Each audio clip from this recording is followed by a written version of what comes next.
Hello everyone, it's Moonkin FTW here, back with yet another episode of the RCT3 Coaster Challenge. And in this episode we're focusing on the inverted roller coaster. Now because this roller coaster has the larger inversions, meaning large half loops and large loops, we are going to incorporate that into this design. So unlike the compact inverted coaster, this one is going to have some bigger inversions.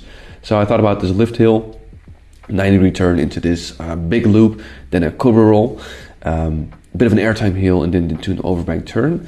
And from here on out I made a mid-course brake run, and it goes down into a big corkscrew, and then it makes a few more bends and then another corkscrew, and then from here on out I kind of want to make my way back to the station. Wasn't sure how I was going to do this. I had a few ideas and I've settled on this kind of this helix at the end, if you will. So in terms of layout, it's not super crazy, nothing, very over the top.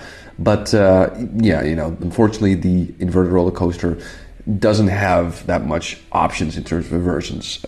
It has a bit, of course it has a bit more than the compact inverted. But unfortunately it does have twists, but it's really just a shame that a roller coaster like this doesn't have the zero gyro, which of course came in the later expansion.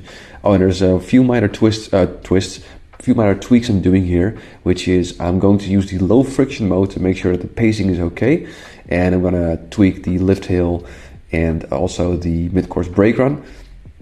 So the track is done, so now we can focus on the scenery. First of all, I'm gonna kill all these supports. Now, I said this before in a few videos, but making inverted supports with Moby Steel Jungle is very, very time consuming. So I'm just going to stick with these simple but still decent looking A-frames from JCat Steelworks. They still work very well and they look quite nice actually. So I'm just going to use these. You can't unfortunately use footers with this design because they won't line up with these from JCat Steelworks. But you can't have everything. So I'm trying to figure out how I'm going to support this loop, because with the A-frame it's going to hit the train. So I'm just fidgeting around. What do I want to do? How can I do this? And I figured, I'm just going to use JCat Steelworks, and I'm going to use Moby Steel Jungle to kind of make a custom frame, I guess. And I'm just going to do that on the other side as well. And I think it's going to look it looks quite nice. Of course, it's not perfect, and if you look at a realistic support for a looping inverted roller coaster, it's going to look a little bit different. But honestly, it works well enough. It supports the top of the inverted roller coaster, and it doesn't hit the train when you ride it. So for me, that's good enough. So that's all I really need. So here we're going to apply a few more A-frames, and I'm just going to go over the track until I pretty much did everything. And you can see it goes pretty fast. That's the upside of using JCat Steelworks as opposed to using Moby Steel Jungle, is that you're very quickly and efficiently able to make some good looking supports without too much time wasted. Now, it's a bit of a shame I can't use the footers, because I really like how the footers look with the supports. I think it looks absolutely gorgeous, as well as some flanges and everything.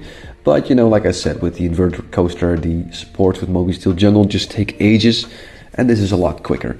And like I said, this is going to be a full challenge where I make a roller coaster with every single roller coaster type in the game, and there's, I believe, over 50. So I don't want to spend an eternity on every single design. So yeah, so here we're almost done. I wasn't sure how to support this diagonal part, so I just used some L frames. Very simple kind of effect. It does work. It's not perfect, but like I said, you make some compromises and you improvise and you work with what you have. So in this case, it's not too bad. So here, of course, we're going to plop down my favorite station design. It's a bit of a go-to design of me, and I like the look of it. So far, I'm a big fan of the layout actually of the track too. I think it looks quite nice, and I think the POV will be pretty cool. It's not going to be anything super special, but I think it's going to resemble a realistic B&M looping coaster, or inverted coaster, inverted coaster quite well. So here we can start focusing on the surroundings. So I'm going to extend the queue a little bit, and I'm going to add some canvas tents. I like to do that in some sections where the guests can hide from the shade on a hot day. I'm going to use these path covers to make the paths a little bit more beautiful. So you can have some some corners or some swooping turns, if you will. Not sure what the term or word is there. I always like to make a little bit of a small park, or whatever you want to call it, in the middle. Now there's one more thing I wanted to do to make this roller coaster a little bit more interesting, and I'm gonna add some small ponds, or small ponds basically, and I'm gonna use Shy Guy's Rock Set, which is one of my favorite add-ons as well. And I'm gonna use this in combination with some foliage, and I think it actually looks quite nice. And you can see this coming to life right now. And with a bit of sand, I think those small ponds are gonna look amazing, and it also adds a bit of extra scenery when you're riding this roller coaster. So I made 2. Here's another one, and I'm going to just do the same thing. Just use some rocks, add some foliage, so there's some grass on the rocks and everything. And yeah, I think that looks quite nice. So from here now we can start adding the foliage. And again, I'm using pretty basic foliage like trees and everything. Just going to cover the areas around the roller coaster, because of course the focus is the roller coaster. I'm not going to plop down trees all over this park. And that will be pretty much it. I'm just going to look over some smaller or more intricate areas where I can plop down some trees. Again, I like to use the large oak with the large Douglas fir. It's a go-to combination of mine. I think it looks quite nice. And that will be it for the inverted coaster. And yeah, I actually really like this design. It's a bit simple because I'm using JCat Steelworks. I like the color scheme, white with those kind of, I'm not sure what it's called, cyan or whatever. Those kind of bluish supports, I will. I'm really happy I incorporated a few ponds there with Shy Guy's Rock Set to make it a bit more interesting, because admittedly the layout is kind of simple. But like I said, I didn't want to focus heavily on theming. So yeah, for now let's see what it is like to ride this roller coaster. And let's see how the POV is, because I imagine it's going to be pretty cool, but let's see.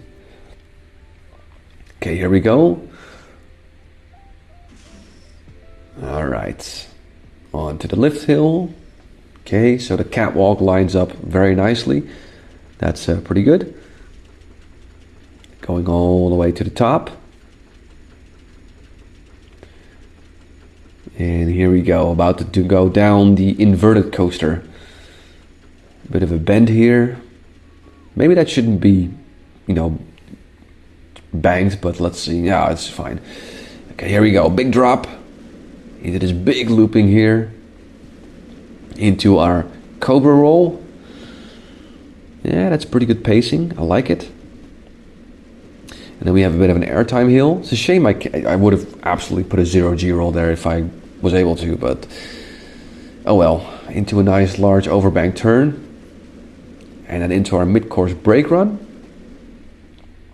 Nice. And then we go down into our corkscrew, the first one. Oh, that's a pretty good transition actually. Into a bit of some small turns and everything. Oh, okay, I gotta remove that support. It hits you in the face. Into another corkscrew. Small, I wouldn't call it airtime heels, because it's inverted, you don't get airtime like that. And into our final helix. And then we make our way back to the station. Nice, into the final brake run. Okay, let's very quickly change this one. It's that support. So I'm just going to remove it. And I thought about just using the same support somewhere else, but it doesn't quite work. So I'm just going to use an L frame here. And there we go. That's fixed. And that's it for the inverted coaster.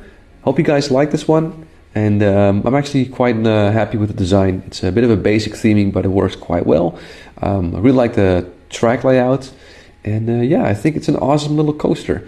So as always, I want to thank you for watching, and have yourself a wonderful day.